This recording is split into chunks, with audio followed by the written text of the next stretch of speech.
हर हर महादेव। प्यारे भक्तों, महादेव जी कहते हैं, आज तुम्हारी माँ तुम्हारे लिए एक संदेश लेकर आई है। मेरा यह संदेश मेरे बच्चे के लिए है, जो मुझसे प्यार करते हैं। तुम कैसे हो मेरे बच्चों?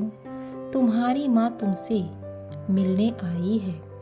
आज जो बातें मैं तुम्हें बताने जा रही हूँ, वह तुम्हारे जीवन शैली को बदलने वाली है।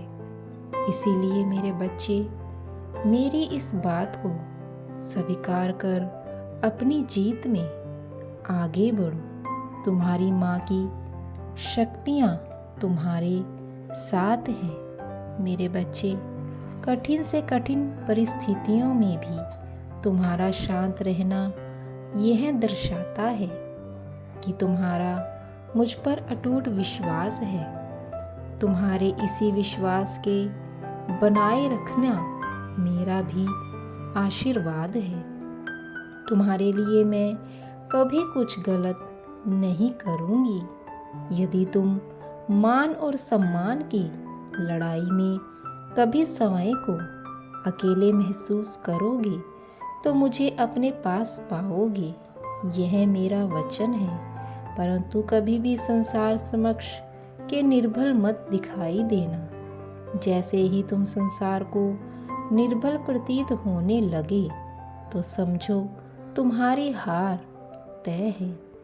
अपनी निर्बलता को दूर करो।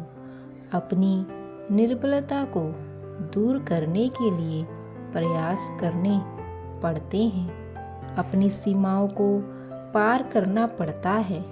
मेरे बच्चे, नई और कठिन चुनौतियों का सामना करना पड़ता है। तुम्हें स्वयं पर विश्वास करना होगा। इस संसार में मैंने प्रत्येक मनुष्य को किसी न किसी कार्य को पुनः करने की ही भेजा है, जिससे कि वह इस संसार में अपना सहयोग दे सके, इस संसार में अपने हिस्से का कार्य कर सकें। इसीलिए मेरे बच्चे, जब कोई कुछ कहे तो उसे मन से मत लगाया करो। ना ही किसी के व्यक्ति में इतनी ताकत होनी चाहिए कि वह तुम्हारे मन को दुखी कर सके।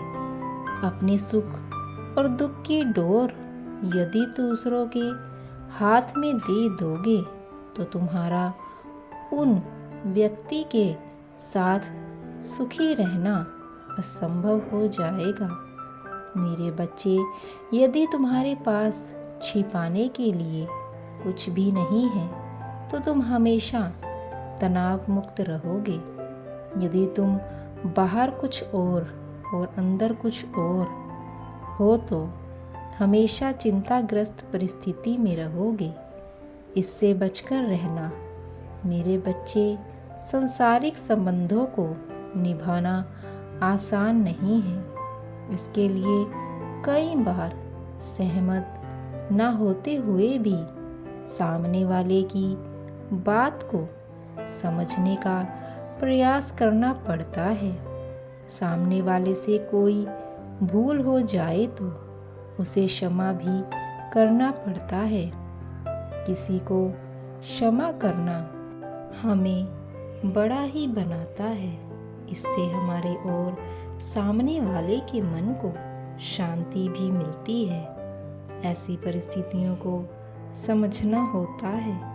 मेरे बच्चे, मुझे आशा है कि अब तुम अपने आप को थोड़ा सा समय दोगे। मुझसे थोड़ा समय निकाल कर बातें करोगे। मुझे तुमसे बातें करके बहुत अच्छा लगता है। जब तुम मुझसे बात करते हो, तो मैं तुम्हें दिखाई नहीं देती, परंतु मैं तुमसे समीप ही बैठी रहती हूँ। मेरे बच्चे, मैं तुम्हारी हर बात को सुनती हूँ तथा तुम्हारी बात को सुनकर मुस्कुराती हूँ। तुम मुझे महसूस नहीं कर सकते, परंतु यदि तुम्हारी भक्ति सच्ची है, तो तुम मेरे होने का एहसास अवश्य कर सकते हो। अब तुम्हारी माँ का संदेश समाप्त हुआ। मेरा आज का ये संदेश केवल तुम्हारी आंखें खोलने के लिए था, ताकि तुम अपनी माँ से दूर ना रहो, मुझसे बातें करो। मेरे बच्चे, अब मैं चलती हूँ। मैं अगले संदेश में तुम्हें दोबारा मिलूंगी। मेरे बच्चे, मेरा आशीर्वाद सदैव तुम्हारे साथ है। मेरे बच्चे, यदि आज तुम्हें मेरा संदेश प्राप्त हुआ है तो इसका अर्थ है तुम्हारी मांगी हुई खुशी तुम्हें देने जा रहे हैं। दिल को जो चीज़ अच्छी लगती है, यदि वह प्राप्त हो जाए तो दिल खुश हो जाता है, और जो दिल को अच्छी नहीं लगती वह प्राप्त हो तो दिल दुखी हो जाता है। लेकिन कुछ हृदय की ऐसी अधूरी इच्छाएं होती हैं जो हृदय उन्हें पूरा होता देखना चाहता है, और तभी उनका पूरा होने में रुकावट आने लगती है और मन बेचैन हो उठता है। ऐसे में मेरे बच्चे का किसी काम में दिल नहीं लगता और केवल वही बात दिमाग के अंदर घूमती रहती है। मेरा बच्चा बहुत ज़्यादा इस बात से परेशान हो जाता है कि आखिर वह कार्य पूरा क्यों नहीं हो रहा, वह मेरी इच्छा अधूरी क्यों है। ऐसा मैं क्या करूं जिससे कि वह मेरी अधूरी इच्छा पूरी हो जाए, क्योंकि जब दिल खुश नहीं रहता तो किसी भी काम में मन नहीं लगता। किसी भी काम में मन लगने के लिए दिल का खुश रहना बहुत ज़रूरी है। लेकिन आज मैं कुछ ऐसी बातें बताने वाली हूँ जिससे सुनते ही तुम्हारा मन भी लगेगा काम में और तुम्हारा हृदय भी प्रसन्न हो जाएगा। तुम्हारे मन की इच्छाओं को पूर्ण ज़रूर करूँगी। यदि तुमने सच्चे मन से, पूरी श्रद्धा से और मेहनत से किसी कार्य को लगन लगाकर किया है तो मैं आज तुमसे वादा करती हूँ कि तुम्हारा वह कार्य जिसके लिए तुमने पूरी ईमानदारी और मेहनत के साथ उस कार्य को किया है, मैं उसे अवश्य पूर्ण करूँगी।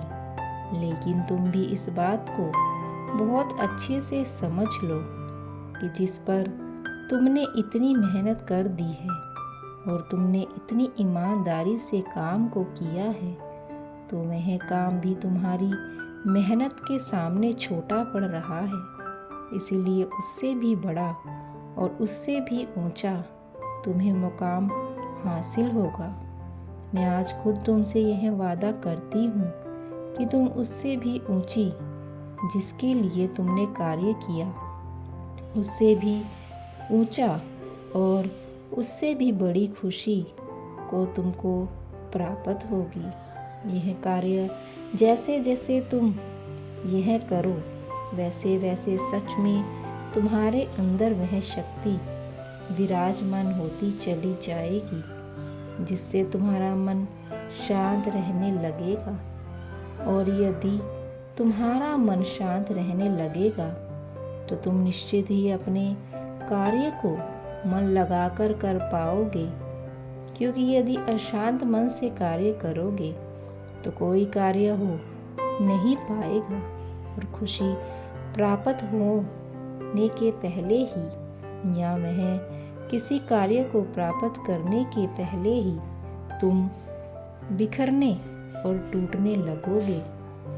सुबह जब तुम प्रातःकाल उठते हो तो अपनी नित्य क्रिया से निर्वित होकर पूजा के समय ओम शांति, ओम शांति, ओम शांति का 41 बार उच्चारण करो। जैसे जैसे तुम प्रतिदिन इसका उच्चारण करोगे वैसे ही इसका असर तुम्हारे मस्तिष्क और पूरे शरीर पर होने लगेगा और तुम्हारे दिमाग में शांति उत्पन्न होने लगेगी। शांत मन खुश रहता है, क्योंकि खुशी को पाने के लिए सबसे पहले मन का शांत होना ज़रूरी है। मेरे बच्चे, यदि तुम्हें मनुष्य का जीवन मिला है तो उसे दुखी रहकर व्यतीत मत करो, बल्कि खुश रहकर गुजारो। इस पृथ्वी पर मनुष्य को ही इतनी दिमागी शक्ति मिली है जो हर चीज़ को सोच सकता है, समझ सकता है और हर काम को दिमाग से कर सकता है। लेकिन यदि तुम उदास हो जाओगे तो तुम्हारे दिमाग भी काम करना बंद कर देगा और तुम जो सही कर रहे हो उसे भी कर नहीं पाओगे।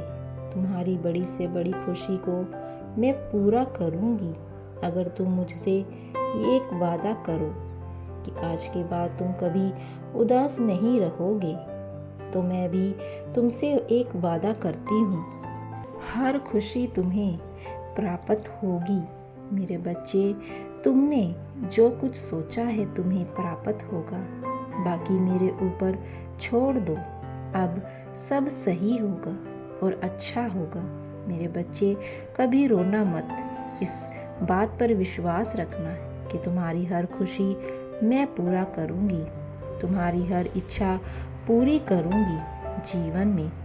मेरे बच्चे, तुम्हारी कोई भी इच्छा अब अधूरी नहीं रहेगी। बस खुद पर विश्वास करो और आगे बढ़ते चलो। मैं सदैव तुम्हारे साथ हूँ, तुम्हारा कल्याण हो। मैं और मेरा आशीर्वाद सदैव तुम्हारे साथ है। हर हर महादेव।